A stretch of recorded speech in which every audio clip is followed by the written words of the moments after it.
स्वागत सबसे पहले तो सीएनबीसी बाजार पर और शुक्रिया हमारे साथ जुड़ने के लिए। Total domestic passenger car sale जो है उसके लिए हम बात करते हैं। ऑब्वियसली ये डिसेंट नंबर्स ज़रूर हैं, लेकिन थोड़ा सा एक बिट्स में स्लो डाउन हमें देखने मिला है। तो इसके बारे में बताइए, कॉम्पैक्ट और मिड साइज जो सेल है उसने अच्छा ग्रोथ बताया है, इसको ओवरऑल आप कैसे देख रहे हैं नंबर्स को? जी देखिए, जो स्मॉल कार सेगमेंट की जहां तक एंट्री लेवल हैचेस की आप बात कर रही हैं, वी हैव उसको हमें देखना चाहिए इस पस मंजर में कि ये ऑल्टो 800 हमने डिसकंटिन्यू कर दी है 1 अप्रैल से, जब BS6 के फेज 2 नॉर्म्स आए। तो वो धीरे धीरे जो वॉल्यूम्स हैं ऑल्टो 800 के, वो ऑल्टो K10 की तरफ जो है शिफ्ट होंगे। और ये वजह है कि इस नंबर को ज्यादा बारीकी से देखना शायद ठीक नहीं होगा। हमें, अगर आप ओवरऑल मार्केट की बात करें अप्रैल में, तो होलसेल के नंबर बड़े अच्छे रहे। अच्छी ग्रोथ देखने को मिली, इंडस्ट्री में करीब 13% की ग्रोथ रही। इस साल 3,31,000 गाड़ी के करीब बिक्री हुई होलसेल में, और कंपेयर्ड विद 294,000 लास्ट ईयर। और यही हाल मारुति सुजुकी का भी रहा। मारुति सुजुकी की पैसेंजर व्हीकल में अच्छी ग्रोथ हुई होलसेल में। लेकिन ज्यादा जरूरी बात है कि रिटेल थोड़ी सी कम रही। और अगर इंडस्ट्री के आंकड़ों का हवाले से आप बात करें तो 2,85,000 के करीब रिटेल हुई है। इसका मतलब कि 3% की ग्रोथ है, लेकिन फ्लैट माना जाएगा मार्केट। और इसकी कई वजूहत हैं जिसका भी हम और चर्चा करेंगे। बहरहाल 2,85,000 और 3,32,000 के करीब होलसेल, 50,000 का जो गैप है वो इन्वेंट्री के स्टॉक में बढ़ गया है। और यही वजह है कि स्टॉक अब इंडस्ट्री का जो है वो करीब 2,50,000 हो गया है, which is a fairly normal stock which we are seeing after a very long time. काफी दिनों बाद ही हमें 3 हफ्ते का स्टॉक इंडस्ट्री में देखने को मिल रहा है। ठीक है सर, अब एक्सपोर्ट नंबर्स की थोड़ी बात करते हैं, क्योंकि कंपैरेटिवली अगर देखने जाएं थोड़े से कम हैं, पर कुछ कंट्रीज में कुछ सेटबैक देखने मिल रहा है या क्या है इसका? थोड़ा सा विश्लेषण हमें यहाँ पर करना पड़ेगा। देखिए, एक्सपोर्ट्स में जो है बेसिकली शिपमेंट की फिगर्स कोट की जाती हैं, क्योंकि ये गाड़ियां फिर शिप होके अलग अलग मुख्तलिफ मुल्कों में जाती हैं, जहां पे वो फिर रिटेल होती हैं आगे।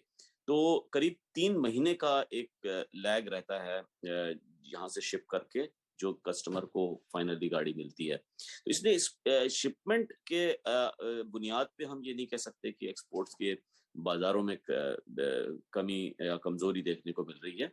हमारी जो एक्सपोर्ट्स पिछले साल हुई वो 2,59,000 थी, जो आज तक की सबसे ज्यादा एक्सपोर्ट थी। और यही और Maruti Suzuki number 1 exporter passenger vehicle का लगातार दूसरे साल भी रहा पिछले साल।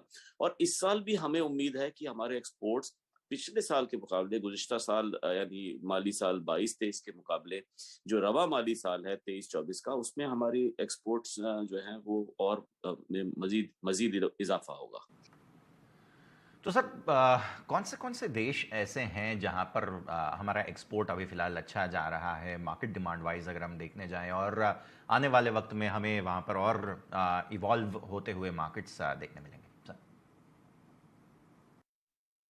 जी, अगर हम कॉन्टिनेंट्स की बात करें तो सबसे ज्यादा अफ्रीका, और उसके बाद लैटिन अमेरिका, आसियान और मिडिल ईस्ट, ये हमारे 4 सबसे बड़े वो हैं कॉन्टिनेंट्स जहाँ पे हम जो है एक्सपोर्ट करते हैं। जहाँ तक अगर आप कोई खुसूसी मुल्कों का सवाल है, तो वहाँ पे साउथ अफ्रीका और आइवरी कोस्ट, सऊदी अरेबिया और चिली, ये हमारे सबसे बड़े मार्केट हैं।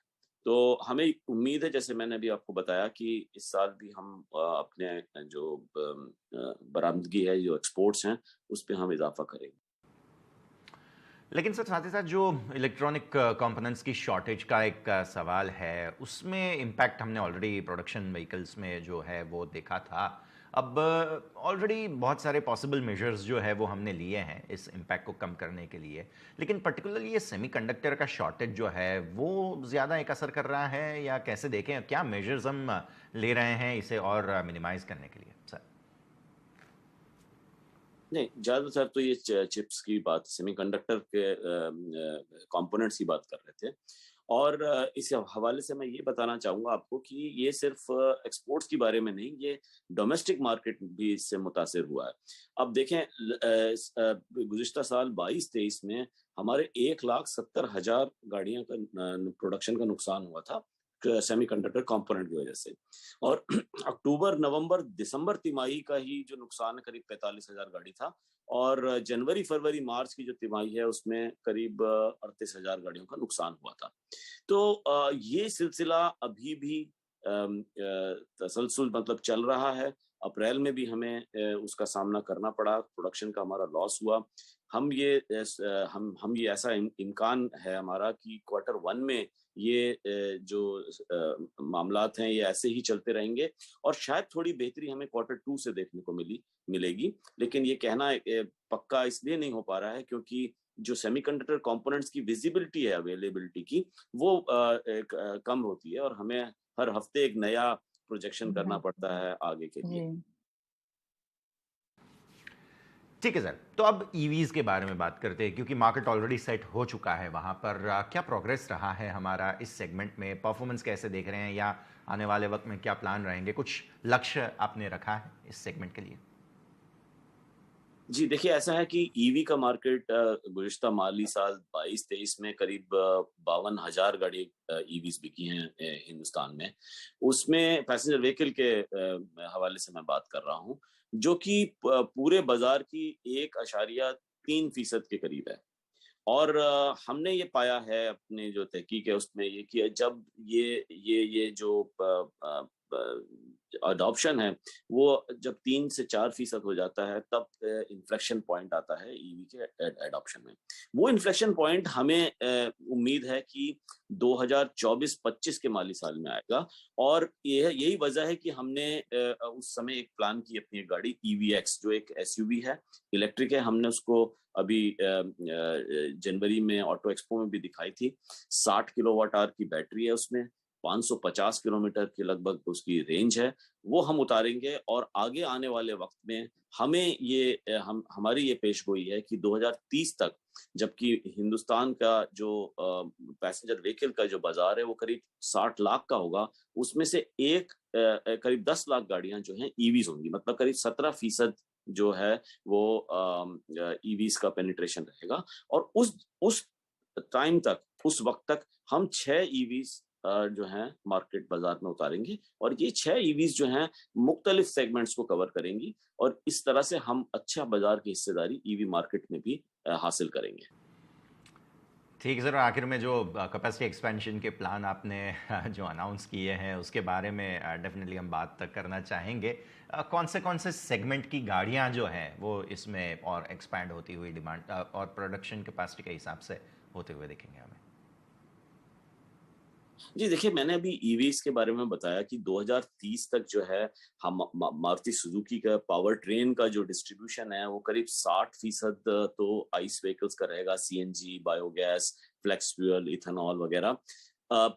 25% करीब जो है वो स्ट्रॉन्ग हाइब्रिड रहेगा, और 15% के करीब इलेक्ट्रिक व्हीकल रहेगा। ये हमारे आगे की जो पावर ट्रेन के मुतालिक जो हमारा डिवीजन है वो रहेगा।